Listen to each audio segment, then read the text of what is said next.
Hello, and welcome to Your Week with St. Luke's weekly podcast where we learn together, preparing ourselves to live in community, to love God through worship, and to lead our lives as disciples. I'm Pastor Melissa, and I am so excited to be with you this week. We are continuing our journey through the Gospel of Mark as we have been doing all year long, and we find ourselves in the second week of Lent in Mark chapter 11. So let's get started. The people were amazed by his teaching, for he was teaching them with authority, not like the legal experts. This quote comes not from the chapter we're in, which is Mark 11, but from the very first chapter of Mark, where we see Jesus introduced through his baptism, his tempting in the wilderness, his calling of disciples, his teaching in the synagogue, his casting out of demons, his healing.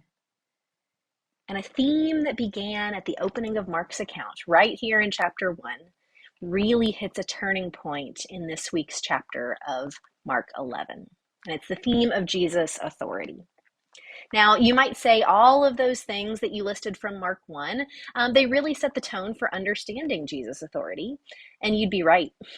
And yet, Mark uses this next part of the story to really drive home a message he's been pointing us toward all along. Where exactly does Jesus' authority come from, and what kind of authority is it? So let's jump into today's text, Mark chapter 11, beginning with verse 1. Now, if you have a Bible or Bible app, you can read along with me. I'll be reading mostly from the Common English Version. It says, when Jesus and his followers approached Jerusalem, they came to Bethphage and Bethany at the Mount of Olives. Jesus gave 2 disciples a task, saying to them, "Go into the village over there, and as soon as you enter it, you will find tied up there a colt that no one has ridden. Untie it and bring it here. And if anyone says to you, 'Why are you doing this?' say, 'Its master needs it,' and he will send it back right away." They went and found a colt tied to a gate outside on the street, and they untied it. Some people standing around said to them, "What are you doing untying the colt?" And they told them just what Jesus said, and they left them alone. They brought the colt to Jesus and threw their clothes upon it, and he sat on it.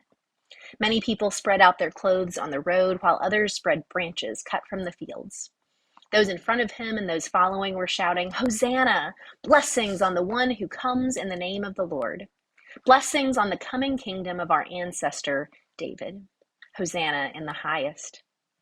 Jesus entered Jerusalem and went into the temple. And after he looked around at everything, because it was already late in the evening, he returned to Bethany with the 12. Now, you might be surprised when you read this week's chapter because we aren't used to this story coming during the second week of Lent. We're used to it being read at the beginning of Holy Week on Palm or Passion Sunday. But our pattern of weekly reading brings us to Jesus' triumphal entry into Jerusalem this week. We see a story that occurs here in all 4 Gospels in some way, although the details differ. Here in Mark's account, Jesus sends a pair of disciples to go and retrieve an unbroken colt for him. He gives details as to what they will encounter, and it happens just as he says. And it's on this colt that Jesus rides into Jerusalem as people put branches and clothing on the road for him to ride on. The people all around him are shouting praises as they all enter the city together. Now, I don't know about you, but for me, this story is so familiar because we tell a version of it every year. And each year, many of us grew up as kids processing around our sanctuaries, waving palms and shouting, "Hosanna," whether we understood the significance of it or not. And yet, so often we do miss the context that helps us recognize the significance. On the surface, we see this triumphal entry of the Messiah. But we see Jesus as the Messiah because we know the rest of the story, as would have Mark's first century hearers as well. But for those who are in the narrative, they don't yet have this information. In fact, it would be easy to read more into their shouts of acclamation than is really there in the text. You see, nowhere in Mark's account do they declare that Jesus is the coming Messiah. They don't name him specifically as the new David. They do praise the, quote, "one who comes in the name of the Lord," and they shout for joy for the return of David's kingdom, but there is not a specific messianic message in their words. This is not the great welcome into Jerusalem as it's often portrayed either. You see, those who are shouting praises are pilgrims themselves. They're coming into the city for Passover. They're not there for Jesus. Jesus is among them. They're all part of the same pilgrimage group entering the city. In fact, this triumphal entry happens on the road to the city, not in the city itself. I always see it as Jerusalem Main Street, that they're lining the roads, but this is actually the road leading into the city. But even knowing that, we do see the symbols that point us in the direction that our experience takes us, seeing this royal messianic figure coming in. This triumphal entry, Jesus shows us symbols that point us in that direction. Mark does, I mean. We see Jesus riding into the city rather than walking. Your average pilgrim would have been walking. And we also see this unbroken colt, this idea of ritual purity with even his steed that signifies a royal rider. Now, the colt itself is a sign from folklore that does signify Jesus as an authority figure here. Often, Roman soldiers would requisition either animal or human labor, and they would have to be given it in the same way that Jesus does. In addition, Jewish readers would know the prophecy from Zechariah 9:9, that the king would come riding to them on a donkey.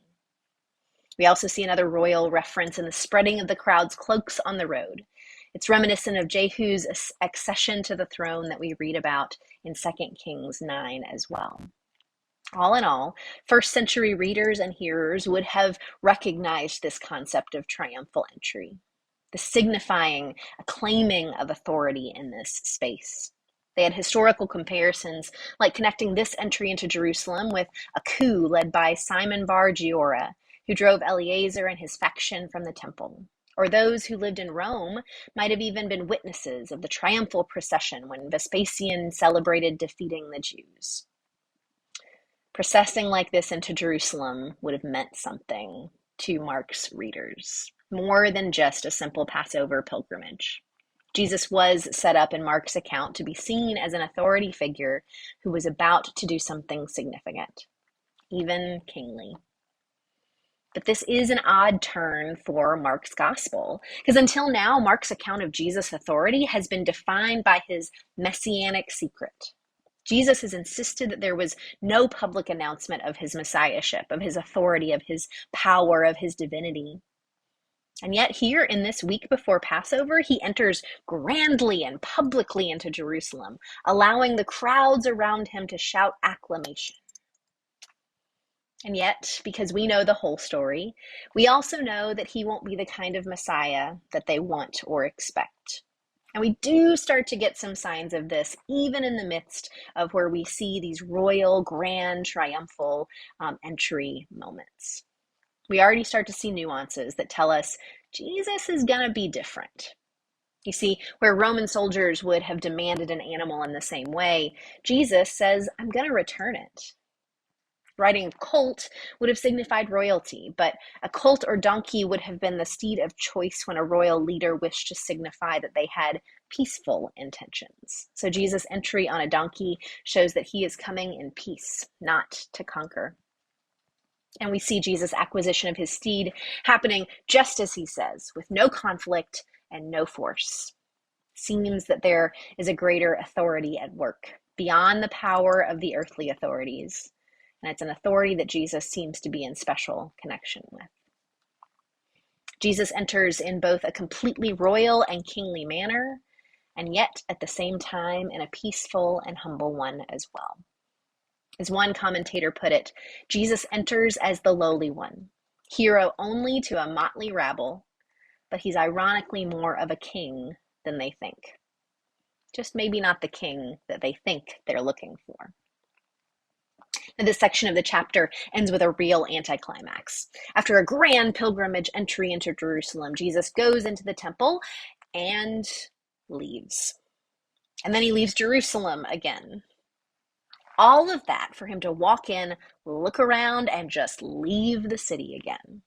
This part of Mark's account is really odd, but as our friend Dr. E.B. Arnold tells us, part of the reason is that Mark can never resist a sandwich, which is what we get in the rest of this chapter. We get a series of stories that stack upon one another so that we can understand what's in the middle by what's around it. You see, in the other synoptic gospels, Jesus' entry into Jerusalem is followed immediately by his cleansing of the temple. You know, that moment where he turns over tables, he's got a whip, he's really letting them have it.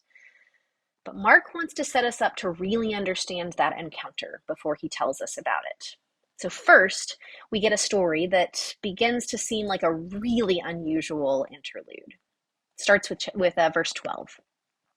It says, the next day after leaving Bethany, Jesus was hungry. From far away, he noticed a fig tree in leaf, so he went to see if he could find anything on it. And when he came to it, he found nothing except leaves, since it wasn't the season for figs. So he said to it, no one will ever again eat your fruit. And his disciples heard this. So, Jesus is hangry, and he yells at a tree. I mean, if you just take it by itself, that's the story. He's hungry, he sees a fig tree, it has no figs on it, which it shouldn't have because it was out of season, and he gets mad and yells a curse at it. We are going to leave this here for a moment because if we try to figure this one out on its own, we are going to be here for a long time. We're going to continue, and we're going to see that Jesus makes his way back to Jerusalem. This time with no grand entry, he just walks back in with the disciples, and now he goes back to the temple for a more significant encounter. It says, they came to Jerusalem. This starts with verse 15 if you're following along. They came into Jerusalem, and after entering the temple, he threw out those who were selling and buying there. He pushed over the tables used for currency exchange, and the chairs of those who sold doves. He didn't allow anyone to carry anything through the temple. He taught them, hasn't it been written, my house will be called a house of prayer for all nations? But you've turned it into a hideout for crooks.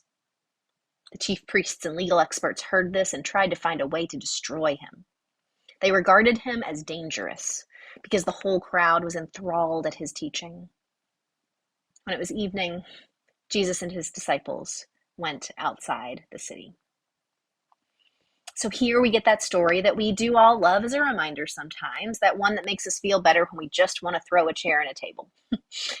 So first, let's set the scene of what Jesus was walking into. So knowing that this was approaching Passover, the leaders of the temple would have prepared for many pilgrims to be coming into the city. Josephus actually gives us accounts that it could have been as many as 3 million people entering during this time. And part of the ritual there at the temple would have been sacrifice. And with pilgrims traveling from far away, many of them, especially the poorest, would not have been able to bring with them their animal sacrifices. So there in the temple, there were vendors ready to sell these pilgrims their sacrificial animals like doves. There also would have had to be some currency exchange going on as well. The coins of many of the travelers would have had pagan or imperial images on them. And these were in violation of the commandment against graven images. And so there were also vendors there willing to exchange these coins for specifically minted coins to be given as an offering to the temple treasury. And if we want to see a moment of the exercise of Jesus' authority, it happens right here. He immediately throws out those vendors and money changers, and he then prevents anyone from carrying anything throughout the temple, which seems odd, and there are a couple of different meanings associated with this instruction. But what it makes clear is that not only is he offering protest through turning over of tables, but he's also taking charge. He's taking authority over what's happening within the temple as well, how money is used, how people move about. We actually see more controversy around coinage in chapter 12 related to taxes and a widow's offering. Jesus makes it clear here that the temple is being misused, that the issue is not the temple itself, but its leaders. And those leaders get the message loud and clear. They recognize he's not attacking the temple, but their way of running it, their leadership, their teaching. They know they are being attacked. And yet, we hear that the crowds are astonished. It's important to take note of that. It comes back up. And then, Jesus leaves the city again. He is back and forth into and out of Jerusalem. For what a triumphal entry he started with. He sure does leave a lot. But this is the moment where we get the other piece of bread in Mark's sandwich. We see our poor fig tree again, and only this time it has withered. So starting with verse 20. Early in the morning, as Jesus and his disciples were walking along, they saw the fig tree withered from the root up. Peter remembered and said to Jesus, "Rabbi, look how the fig tree you cursed has dried up." And Jesus responded to them, "Have faith in God. I assure you that whoever says to this mountain, 'Be lifted up and thrown into the sea,' and doesn't waver, but believes that what is said will really happen, it will happen. Therefore I say to you, whatever you pray and ask for, believe that you will receive it, and it will be so for you. And whenever you stand up to pray, if you have something against anyone, forgive, so that your Father in heaven may forgive your wrongdoings." Now, Peter is the first to make note that this is the same fig tree that Jesus previously cursed. And then we get Jesus teaching them about faith and prayer. Now, these seemingly random moments of hangry Jesus with the disciples and a poor bystander fig tree victim actually frame the temple cleansing as a metaphor. The reader is meant to see that the fig tree is the temple, lush and green, seemingly alive and thriving, and yet producing no fruit. This whole sequence is meant to highlight the issue of sterile religion, of misguided teachers. And there's an implication that the temple will meet a similar fate to this fig tree, as it no longer fulfills the purpose for which God intended it. The fig tree is a symbol for Israel, embodied in the temple and its leaders. Each appears to be thriving, neither is bearing the desired fruit, and both are condemned by Jesus. Now, while we have seen continued references and inferences to Jesus and authority throughout this chapter and really out throughout the whole gospel, we finally get the direct question in the final section of this chapter, beginning with verse 27. Jesus and his disciples entered Jerusalem again, back in, as Jesus was walking around the temple.